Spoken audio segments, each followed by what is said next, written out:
एकदा तुमचं स्वागत करते मालवणी मॉम इन अमेरिका या आपल्या यूट्यूब चॅनलवर। तर आता वाजले सकाळचे 9:30 आणि आमचा नाश्ता झालेला आहे करून। आत्ताच आम्ही दोघींनी बाहेर बसून नाश्ता केला। तर आता मी तुम्हाला आज दाखवते वांग्याची रेसिपी। वांग्याचं भरीत करते मी आणि मी करणार आहे एअर फ्रायरमध्ये। तर चला बघूया आपण रेसिपी एअर फ्रायरमधली। तर आता मी हे वांग स्वच्छ धुवून घेतलेलं आहे आणि पुसून वगैरे घेतलंय आणि मध्ये भेगसुद्धा मारली आहे मी, म्हणजे बघायला किडी वगैरे कोण आतमध्ये असतात कधी कधी, तर ते नसण्यासाठी पहिलं आपल्याला मधून भेग पाडून घ्यायची आणि मग साईडला सुद्धा हे असे होल मारून घेते मी, म्हणजे कसं आतमध्ये हीट जाईल पूर्णपणे आणि छान शिजतं वांग। आणि आता मी तेल लावून घेते साईडला, पूर्ण बाजू म्हणजे चारी बाजूनी तेल लावून घ्यायचं व्यवस्थित।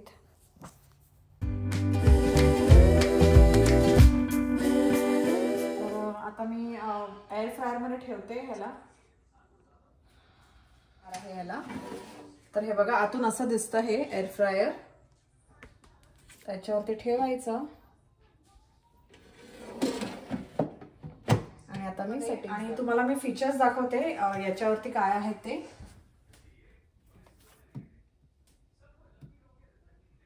हे स्टार्ट केलं आता मी। तर इथे ऑप्शन्स आहेत air fry, roast, broil, bake, reheat आणि फ्रेंच फ्राईज। तर आता आपल्याला करायचं आहे ब्रॉईल। तर ब्रॉईलवरती ना टेम्परेचर सेट असतो 400 डिग्री आणि जर बेक करायचं असेल तर मग तिथे आपण कमी जास्त वाढवू शकतो, 300, 350, 360। तर मग ब्रॉईलवरती ऑप्शन नाही आहे ते। तर मी आता हे वांग जे आहे ते ब्रॉईल करते।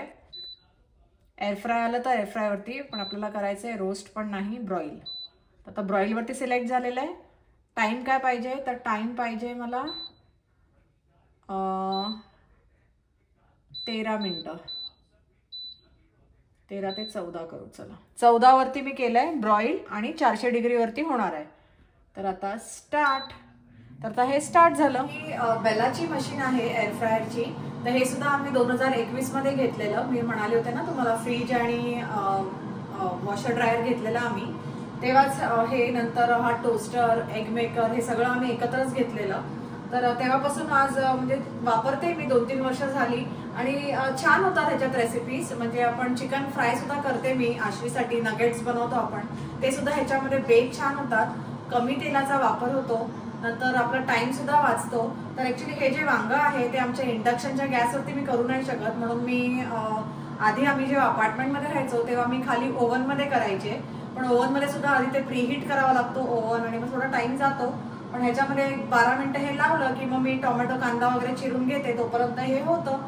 तर मग असं ह्याचे फायदे खूप आहेत आणि हेल्दी रेसिपीज बनतात ह्याच्यामध्ये। तेल कमी लागतं, सगळ्यात इम्पॉर्टंट ते आहे। तर मग मी हेच प्रिफर करते एअर फ्रायर। आता आपलं वांग होत आहे तोपर्यंत मी कांदा कापून घेते, कांदा टोमॅटो।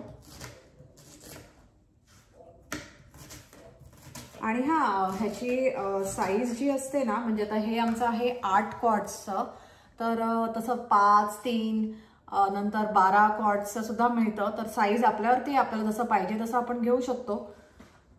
आणि ह्याच्यामध्ये ना सगळं म्हणजे मच्छी सुद्धा फ्राय करू शकतो आपण अगदी कमी तेलामध्ये। पॉपकॉर्न सुद्धा बनतात ह्याच्यात। तर आता बघूया आपण किती राहिलंय ते, किती मिनिटं राहिली आहेत ती। 2 मिनिटं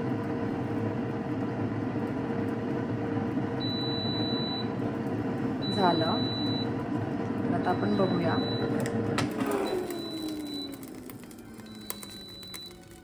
झालेलं आहे आणि सुरी टाकून बघितलं, हे बघा छान झालेलं आहे।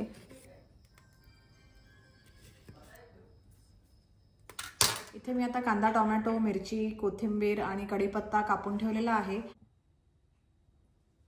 वांग्याने तेल खूप सोडलेलं आहे आणि छान सॉफ्ट झालंय, पटकन निघतंय सगळं, हे बघा।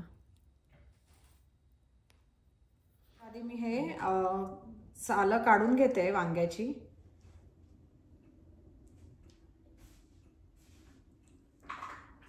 एकदम तेल पण निघालंय वांग्याचं आणि सालं इझिली निघतायत, पण हात एकदम स्लिप होतोय, तेल जास्त आहे म्हणून।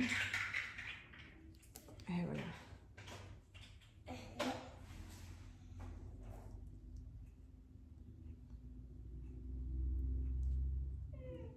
वांग सोलून झालंय माझं आणि आता मी मॅश करून घेते आणि फोडणीची तयारी केलेलीच आहे इथे आणि गॅस सुद्धा चालू केलाय. तर आता चला फोडणीला टाकूया.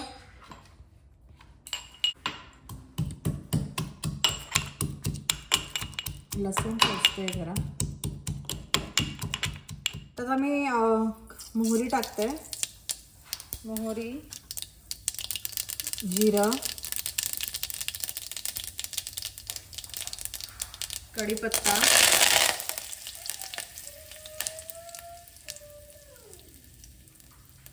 आणि लसूण टाकायची.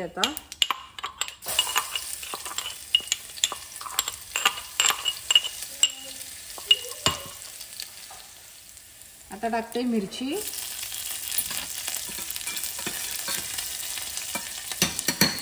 आणि लगेच कांदा टाकायचा.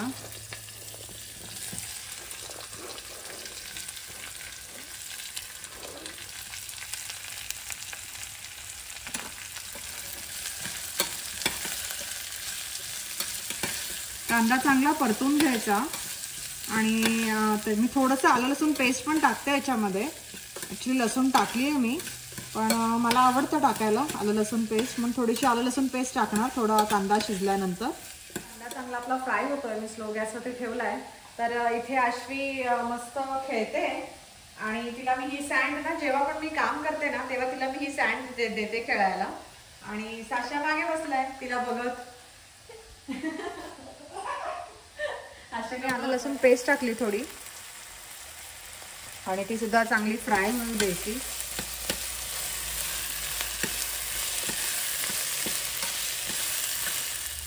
थोडी हळद, नंतर धणा पावडर,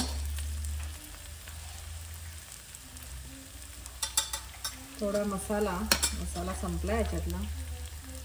मिरची टाकली आहे त्याच्यामुळे मसाला मी जरा कमी टाकते.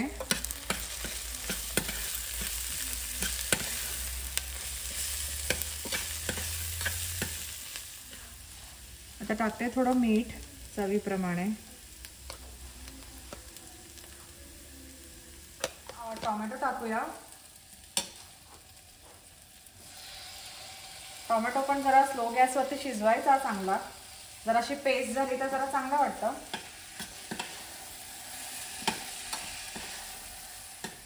आता कांदा टोमॅटो बऱ्यापैकी शिजलेला आहे. तर आता मी वांग टाकते. हे मी मॅश करून घेतलेलं आणि वांग्यात आता ह्याला जास्त काही शिजवायची गरज नाही आहे. एक 5-10 मिनटं ठीक आहे. आणि नंतर मग वरतून दाण्याचं कूट आणि कोथिंबीर टाकायची की रेडी. तर आता टाकते मी दाण्याचं कूट. तर मी हे शेंगदाण्याचं कूट बनवून ठेवते फ्रीजमध्ये, म्हणजे कसं भाजीला वगैरे पटकन वापरता येतं. तर आश्वीला भूक लागली. देते ॲपल देते. तिथे ठेवलंय तिथे ॲपल. थोडं टाकलंय कूट आणि आता कोथिंबीर टाकली की झालं रेडी.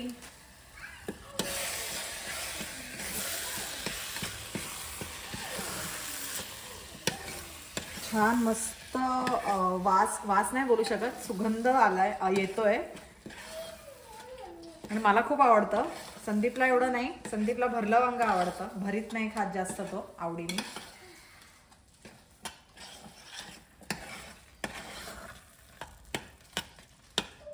आता कोथिंबीर टाकते.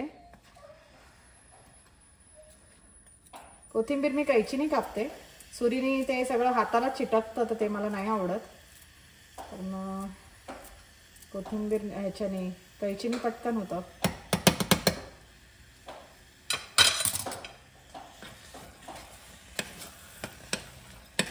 गॅस स्लो करते जरा. तर अशी आपली वांग्याचे भरीत रेडी आहे. आणि जर तुम्हाला माझी ही रेसिपी आवडली असेल तर नक्की लाईक करा, शेअर करा, सबस्क्राइब करा. भेटू तुम्हाला पुढच्या व्हिडिओमध्ये. तोपर्यंत तुमची काळजी घ्या. बाय. ओके, हे आश्वी बोलली. तर मी हेच सांगेन तुम्हाला, जर अजून चॅनलला सबस्क्राईब केलं नसेल तर नक्की सबस्क्राईब करा. भेटते तुम्हाला पुढच्या व्हिडिओमध्ये. तोपर्यंत तुमची काळजी घ्या.